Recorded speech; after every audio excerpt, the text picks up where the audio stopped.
إن قرآن الفجر كان مشهودا ومن الليل فتهجد به نافلة لك عسى أن يبعثك ربك مقاما محمودا وقل رب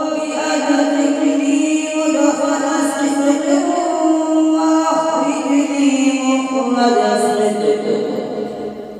وأخرجني مخرج صدق واجعل لي من لدنك سلطانا نصيرا وقل جاء الحق وزهق الباطل إن الباطل كان زهوقا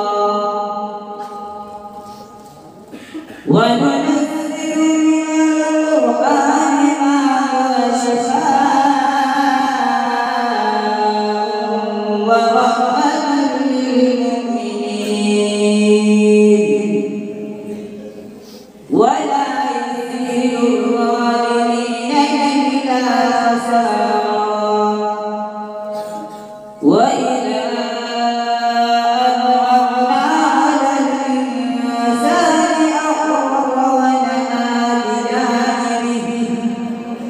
وإذا مسه الشر كان يئوسا قل كل يعمل على شاكلته فربكم أعلم بمن هو أهدى سبيلا صدق الله العظيم. ما شاء الله